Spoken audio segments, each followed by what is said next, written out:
Bonjour à tous, bienvenue pour cette première édition d'Assurance, le nouveau monde de l'innovation. Cette émission, qui est organisée par Vovox Media et Assurance TV, vise à éclairer et à donner des indications sur les nouvelles tendances de l'innovation dans le monde.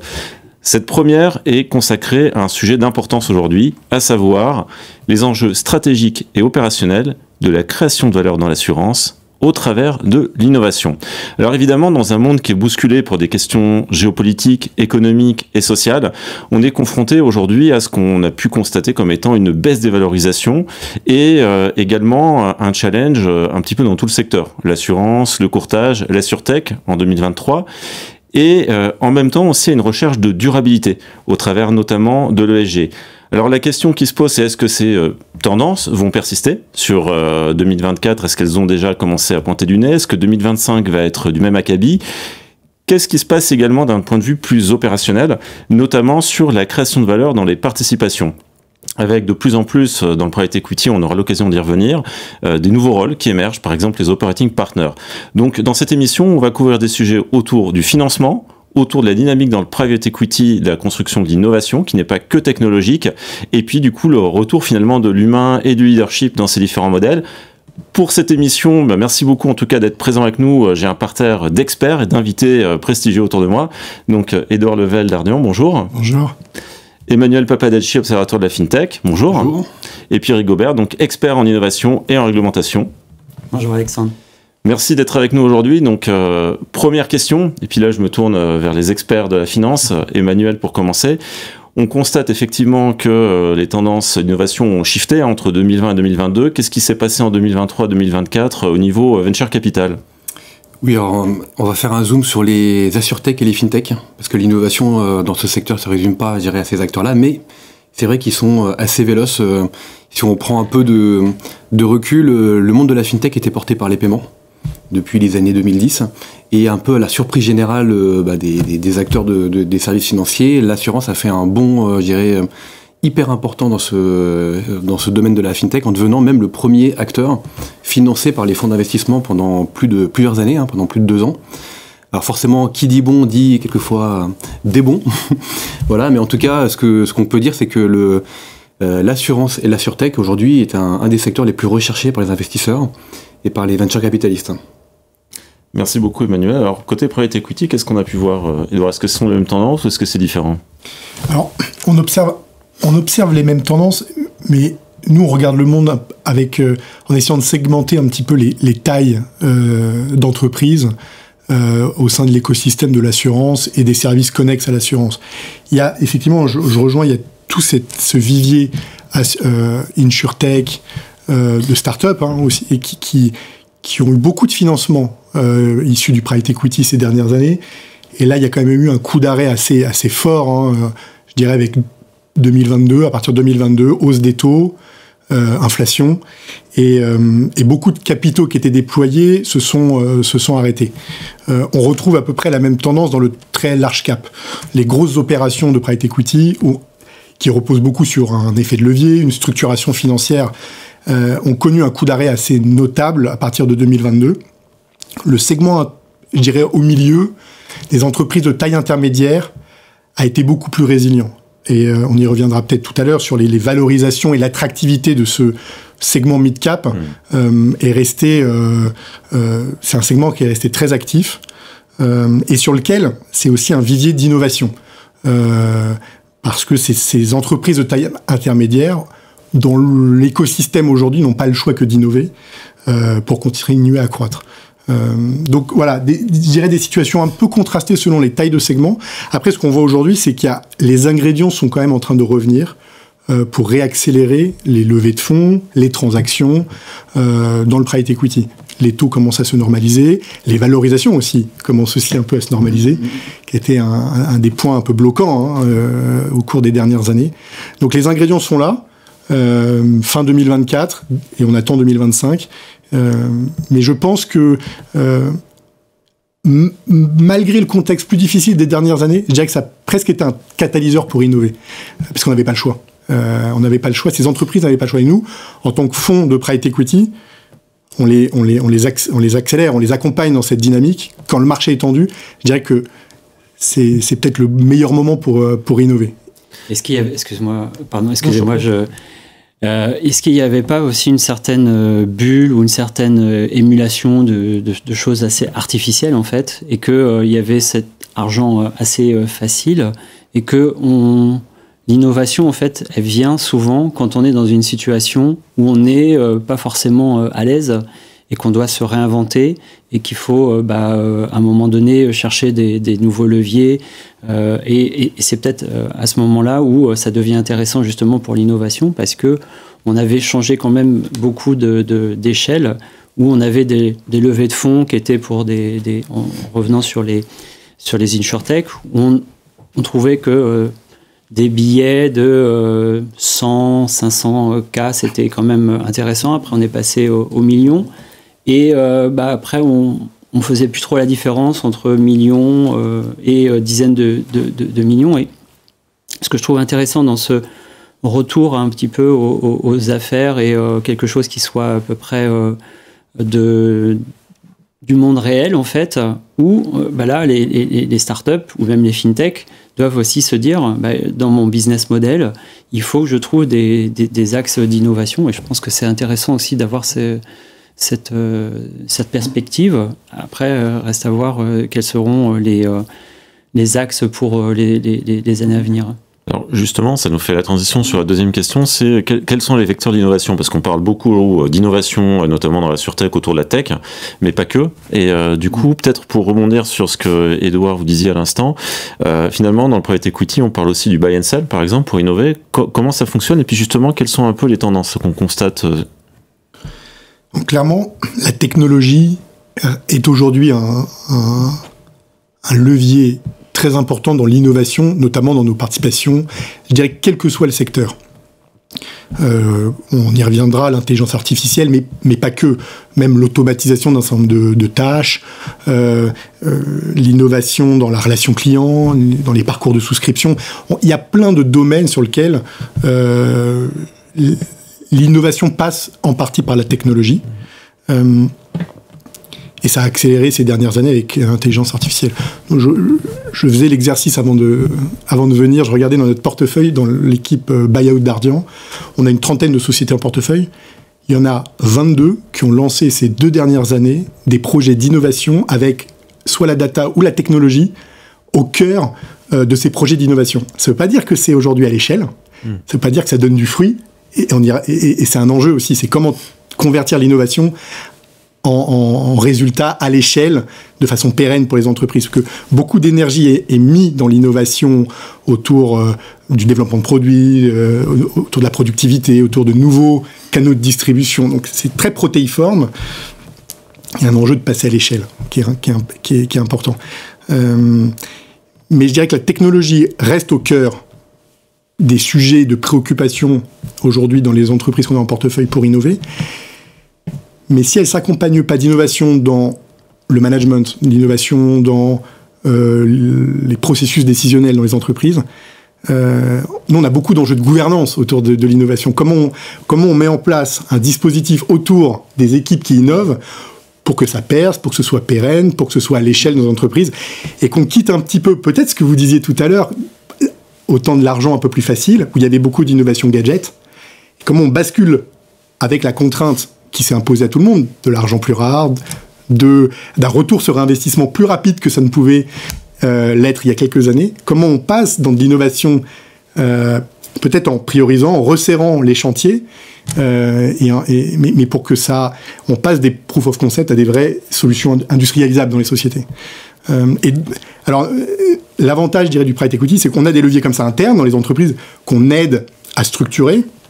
Et puis, comme vous le disiez, le build-up, les acquisitions ont toujours été un levier de croissance, certainement, parce que c'est une façon d'accélérer le développement, de faire une politique d'acquisition soutenue, mais c'est également vrai pour l'innovation. Et dans ce contexte où les assurtech, où ces petites startups ont eu des problématiques de financement ces dernières années, on retrouve des acteurs de taille intermédiaire se dire, en fait, à travers une acquisition, je peux faire coup double, accélérer mon développement, mais acquérir des compétences, acquérir des technologies. Moi, j'ai l'exemple d'une société, alors c'était pas dans le domaine de l'assurance, mais des services industriels. Mais la logique est la même. Donc c'est une société qui est un des leaders mondiaux dans son domaine, mais qui est du service aux industries. Donc pas très technologique, comme ça sur le papier. Mais il y a 2 ans, a identifié une petite start-up qui s'est retrouvée en difficulté de paiement parce que les financements étaient plus ce qu'ils étaient. Dedans, il y avait une vingtaine d'ingénieurs data, ingénieurs software, qui faisaient de l'algorithmique, qui faisaient beaucoup de sens pour notre entreprise en portefeuille. Et en fait, pour éviter une procédure, s'adosser à un grand groupe industriel, acquérir d'un coup une vingtaine d'ingénieurs, c'est une façon habile de faire de l'innovation, d'acquérir des compétences rapidement. Ça aurait pris 2 ans de recruter une vingtaine d'ingénieurs dans une entreprise qui n'a pas cette culture. Alors après, il faut maintenir cette culture d'entrepreneuriat dans l'entreprise, qui est un autre challenge. Mais dans le private equity, on a cette culture du build-up, de faire des acquisitions pour grossir. Et avec le contexte actuel, on peut ajouter la dynamique, on peut faire rejoindre la dynamique d'acquisition avec celle de l'innovation. Et c'est très puissant pour nos entreprises en portefeuille. Bon, merci beaucoup pour cet exemple, en fait, qui est très parlant. Alors, je me tourne, Emmanuel, vers vous. Qu'est-ce que vous avez pu constater comme étant aujourd'hui, finalement, les dossiers qui attirent l'intérêt dans le domaine de l'assurance et de la surtech ? Oui, alors, je trouve que l'exemple des insurtech est intéressant parce qu'en fait, on parle d'entrepreneuriat. On parle d'individus qui un jour se lèvent le matin, décident de créer une entreprise. Souvent, ils vont voir des fonds d'investissement et ils arrivent à lever au démarrage 300 000, 400 000, 1 million. Alors, c'est des montants importants, mais à la fin, concrètement, c'est 10 personnes pendant 1 an. On parle de ça. Et 10 personnes pendant 1 an, en fait, c'est à la fois beaucoup d'argent, mais c'est aussi peu de bras. Si on regarde ce que c'est qu'une compagnie d'assurance, en IARD, en assurance vie. Donc, il faut choisir ses batailles. Je pense qu'au tout début de l'InsurTech, quand ça a démarré dans les 2020, pas mal d'acteurs se sont dit, je vais prendre la bataille de l'expérience client. Et je vais, parce que finalement j'ai un effet levier avec les capacités que m'offre Google, Meta, d'acquérir des clients pas trop chers, puis les faire grandir l'ARPU, puis voilà, de trouver quelque chose d'intéressant en termes de coûts que je paye à Google et combien j'arrive à facturer derrière, et voilà.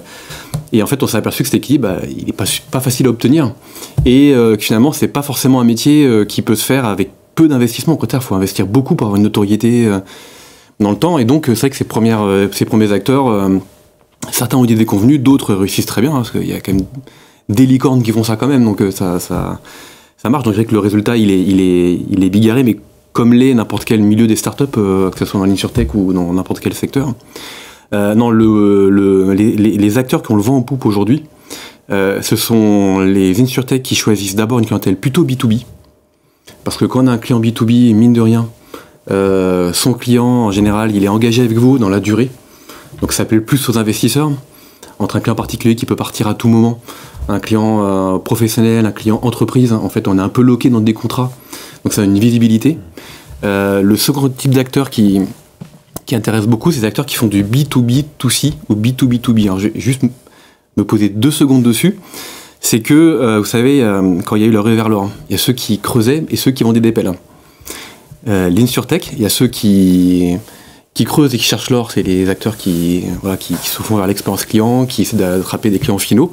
Puis il y a ceux qui fournissent des technologies, qui fournissent des infrastructures pour mettre au premier de réussir. Donc on va retrouver des acteurs qui fournissent des systèmes d'assurance as a service pour le compte de tiers, que ce soit d'autres InsurTech ou des corporates. Ceux qui vont en fait fournir des services d'identification de la fraude grâce à l'intelligence artificielle. Et ces acteurs-là, aujourd'hui, ils sont hyper intéressants parce qu'ils permettent en fait d'avoir des contrats en B2B et en plus d'avoir un écosystème qui, mine de rien, se développe énormément et qui ont un potentiel de croissance assez énorme et qui viennent capter une partie de la création de richesse sans avoir, je dirais, les difficultés des équilibres compliqués des acteurs qui prennent le B2C en direct. Voilà. Donc c'est les 2 tendances du moment, et sans doute qu'une fois que ces seconds acteurs qui font du B2B2C seront bien installés, on verra sans doute une résurgence assez forte des acteurs en B2C qui pourront s'appuyer sur ces premiers et fournir des services moins chers, plus sûrs, plus fiables, connectables en 2 clics, dit-on, en API, voilà. En tout cas, c'est la tendance du moment, et on a vu pas mal de levées de fonds en quelques mois là en France, qui sont équivalents quasiment levées de fonds d'1 année entière en quelques semaines, sur ce type d'acteurs qui attise l'œil des investisseurs en se disant j'ai quelque chose qui est peut-être plus pérenne, un actif plus solide que juste un équilibre compliqué entre j'achète des leads sur Internet et je monétise à court terme. Merci pour cet éclairage. Alors, on a entendu tout à l'heure le mot magique d'intelligence artificielle, et puis du coup je me tourne vers Eric.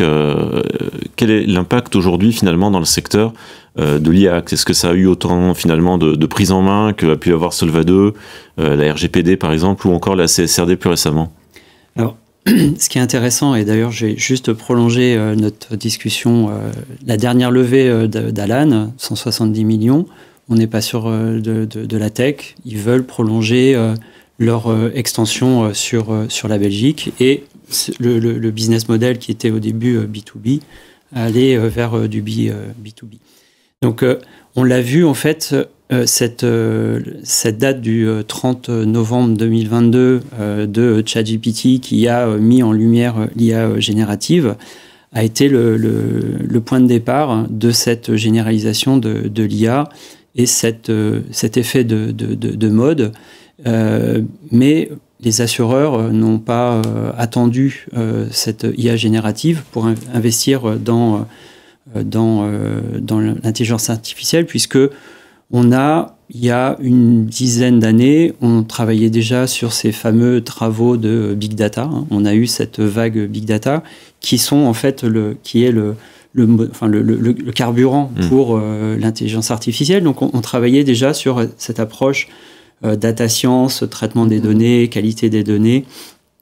Et vous le rappeliez, l'environnement de GDPR parlait déjà de traitement automatisé. Et puis après, si on raisonne au niveau de la nation, il y a eu le rapport Villani en 2017 qui déjà émettait des pistes. En France, on a déjà eu aussi un rapport en 2024 qui proposait des budgets de 25 milliards d'investissements sur 5 ans. Donc l'IA Act, en fait, il n'a été juste là pour encadrer, de mettre tout le monde autour de la table de l'Union européenne, c'est les 27 pays. Et ce qu'il faut retenir, c'est cette graduation de niveau de risque, avec tout en haut de la pyramide, ce sont tous les risques inacceptables. Pour rappel, l'IA Act, c'est entré en vigueur le 1er août 2024, avec premier effet donc, pour les risques inacceptables, qui sont du scoring ou de la notation sociale, pour 1er février 2025, où ce sera résolument interdit. L'étage en dessous, ce sont les IA à haut risque, qui concernent majoritairement notre secteur, qui vont, en fait, c'est la notation de solvabilité pour l'assurance santé ou l'assurance vie. Et donc, à partir de là, en fait, il va y avoir des revues de ces modèles par la CPR, qui est l'organe qui va vérifier tous ces modèles. Et là, encore une fois, l'IA générative. Maintenant, ils le font déjà sur des modèles d'intelligence artificielle, mais on n'est plus sur cette approche boîte noire qu'on ne maîtrise pas. Il va falloir que toutes les compagnies adaptent un peu leur modèle d'explicabilité, traçabilité, de versionning de modèles. Et c'est là où ça pose beaucoup de questions sur tous les aspects de gouvernance, mais on y reviendra. Maintenant, ça n'empêche pas d'innover. Et je pense que, encore une fois, ce qui repose beaucoup l'assurance, les fondamentaux, ça reste des modèles. Et les modèles, on sait très bien qu'ils sont alimentés par des données.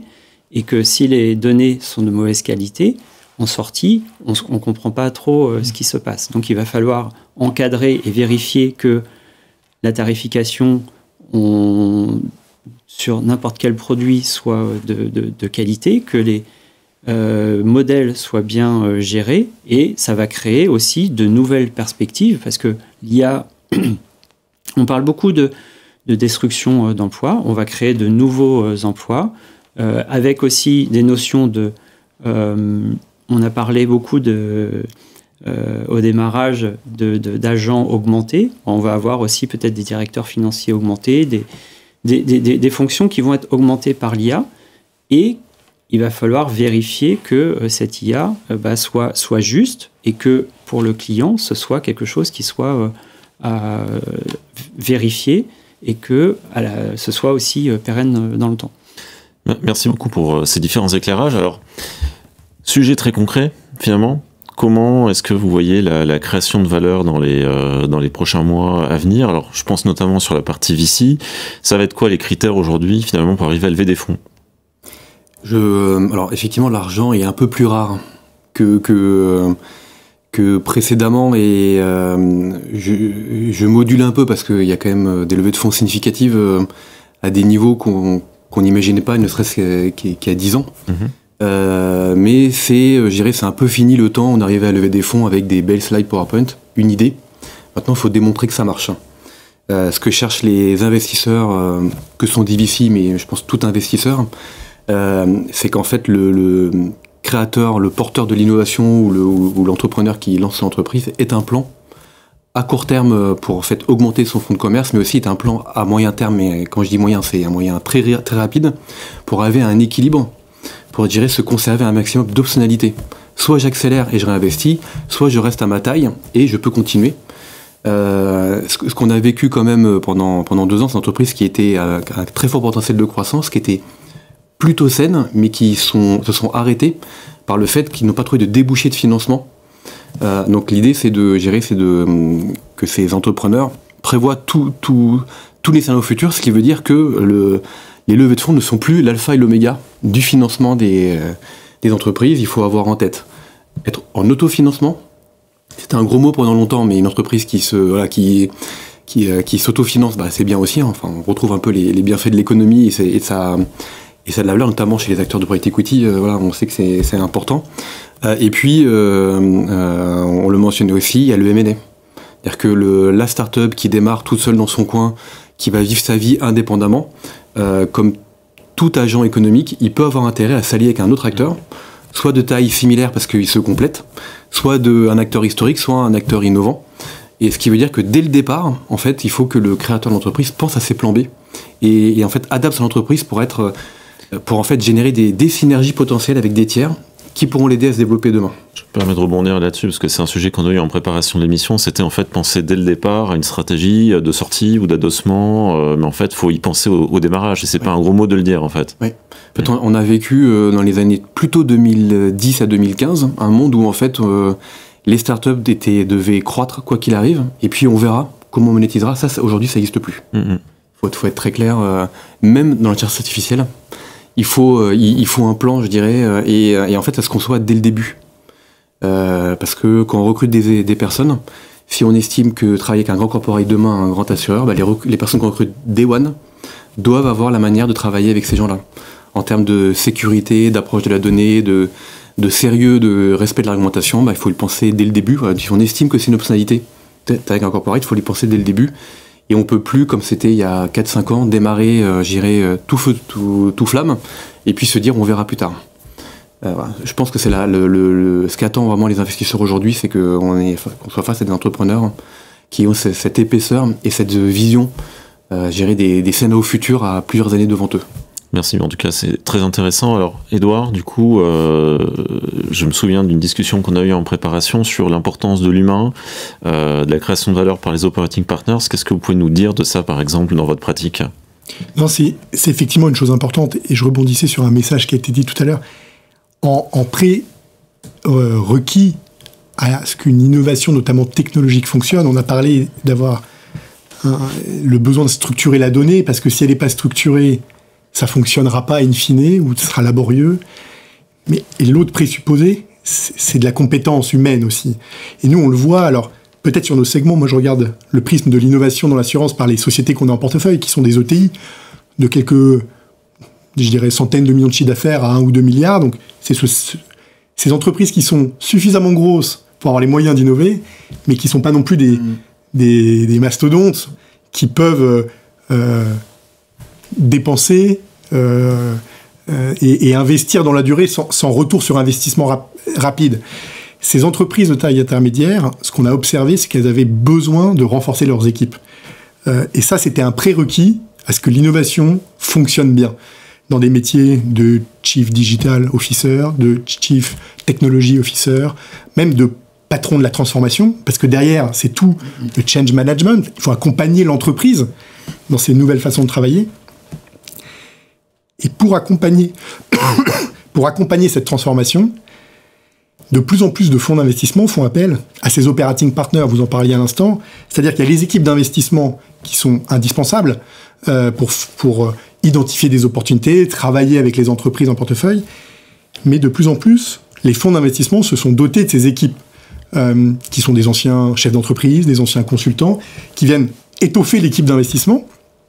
Et on regarde, ce qui est intéressant quand on regarde quelles sont les compétences un peu fonctionnelles de ces operating partners, soit c'est pour la moitié d'entre elles orienté data, des gens qui ont une compétence technique, on va dire data ou technologique, et l'autre moitié, c'est les compétences humaines. Capital humain, identifier dans les organigrammes comment il faut les ajuster, les renforcer pour prévoir le futur. Et c'est ça, ce sont souvent les deux casquettes qu'on voit dans les operating partners, qui a été une population au sein des fonds d'investissement qui a été multipliée par, je crois que la population d'operating partners dans les gros fonds, en tout cas européens de private equity, ça fait x3 depuis 2020. Donc c'est vraiment une population en augmentation parce qu'ils viennent aider les entreprises en portefeuille à prendre ces virages. On a des virages technologiques, mais même des virages de transformation.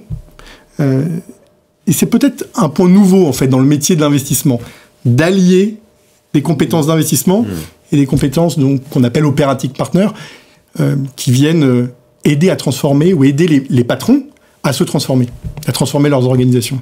Merci beaucoup. Et un éclairage très opérationnel, finalement, en plus des compétences financières que vous mentionniez. Alors, qu'est-ce qu'il en est au niveau de la réglementation ? Est-ce que c'est aujourd'hui quelque chose qui est un frein, finalement, à cette création de valeur opérationnelle, ou est-ce qu'au contraire, c'est une opportunité dans l'assurance, Eric ?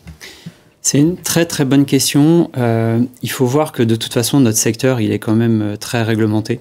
On a de toute façon des réglementations nationales. On a une inflation, on ne peut pas se le cacher, de ces réglementations européennes qui touchent directement notre secteur. À partir de là, il faut peut-être aussi faire un pas de recul et de se dire à quoi servent ces réglementations et de se dire jusqu'où on place le curseur pour pas briser l'innovation. Maintenant, l'assurance a toujours évolué dans un secteur, dans un environnement réglementé. Elle a toujours pu innover. Maintenant, ce qu'il faut imaginer, c'est de revenir aux bases. Et on sait très bien que les arbres ne montent pas au ciel, et de revenir sur des fondamentaux. On a des changements culturels, on a des changements sociétaux, le virage technologique, et puis à partir de là, il faut aussi se dire que les pyramides d'âge changent aussi dans les compagnies d'assurance. Les clients, il faut adresser un large spectre entre ceux qui ont entre 18-20 ans jusqu'aux post-retraités.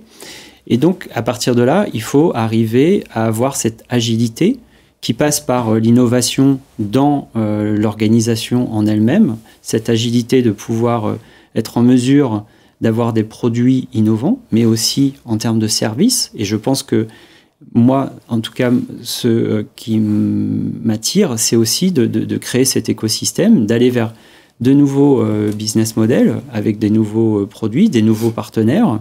Et en fait, la technologie, elle ne devrait même pas apparaître. Elle est là juste pour mettre en connexion les différentes parties prenantes.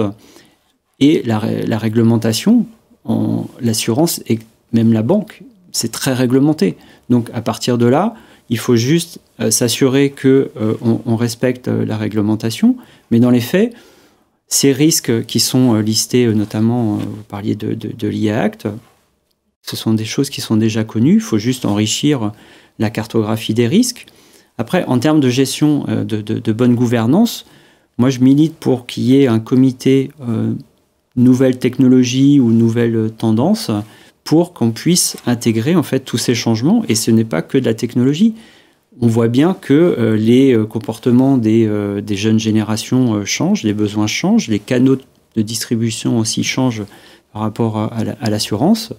Tout ça doit être encadré et on peut aussi s'aider des nouvelles technologies pour comprendre tous les méandres de ces réglementations.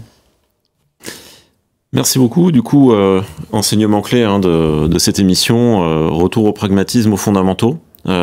Clairement des raisons d'espérer sur 2025 derrière d'un retour, j'ai envie de dire, à une croissance saine et raisonnée. Des stratégies de build-up, clairement, à mettre en place, à réfléchir. Le M&A est un outil important.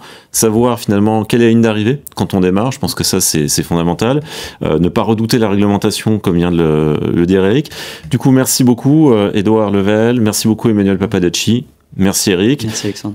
À très vite, du coup, sur la prochaine émission Assurance TV, Vovox Media, l'assurance, nouveau monde de l'innovation. Merci beaucoup à vous. Au revoir. Merci.